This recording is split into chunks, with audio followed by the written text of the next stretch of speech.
जय श्री राम दोस्तों, कैसे हैं आप सब। आई होप आप सभी अच्छे होंगे। चलिए जानते हैं कि चैत्र का महीना क्यों होता है इतना पावन।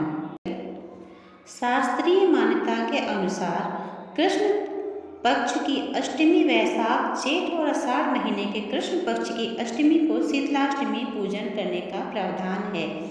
इन चारों महीनों के 4 दिन का व्रत करने से शीतला जनित बीमारियों से छुटकारा मिलता है। इस पूजन में शीतल जल और बासी भोजन का भोग लगाने का विधान है। श्रद्धालु शीतला अष्टमी का व्रत करके माता की भक्ति करके अपने परिवार की रक्षा के लिए माता से प्रार्थना करते हैं। इस बार मतानुसार 3 अप्रैल और 4 अप्रैल को शीतला अष्टमी बसौरा पर्व मनाया जाएगा। ऐसा माना जाता है कि शीतला माता भगवती दुर्गा का ही रूप है। उपासना पद्धति जहाँ मनुष्य को आध्यात्मिक रूप से मजबूत करती है, वहीं शारीरिक और मानसिक रोगों को दूर करने का भी इसका उद्देश्य होता है।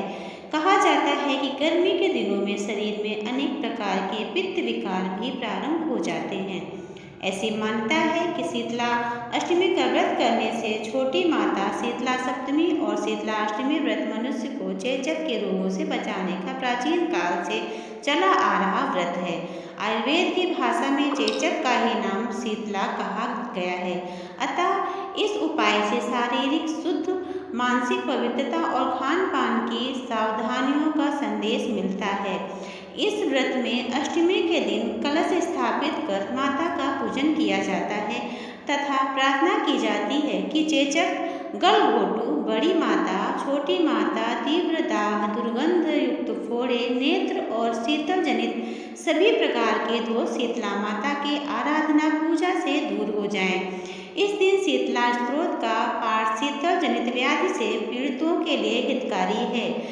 स्तोत्र में भी स्पष्ट उल्लेख है कि शीतला दिगंबर है, गर्दभ पर आरूढ़ है, सूप, मर्जनी और नीम पत्तों से अलंकृत है। इस अवसर पर शीतला माँ का पाठ करके निरोग रहने के लिए प्रार्थना की जाती है।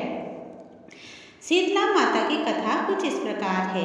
एक बार एक राजा के इकलौते पुत्र को शीतला मतलब कि चेचक निकली। इसी के राज्य में एक काछी पुत्र को भी शीतला निकली हुई थी। काछी परिवार बहुत गरीब था, पर भगवती का उपासक था। वह धार्मिक दृष्टि से जरूरी समझे जाने वाले सभी नियमों को बीमारी के दौरान भी भली भांति निभाता रहा।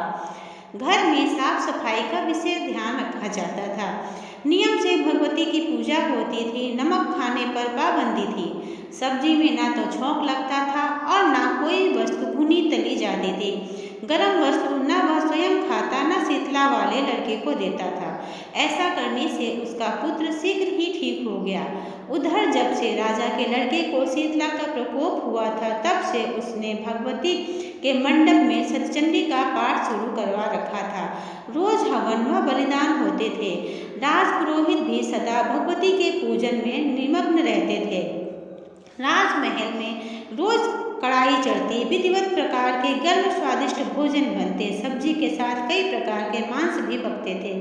परिणाम यह होता कि उस लजीज भोजन की गंध से राजकुमार का मन मचल उठता।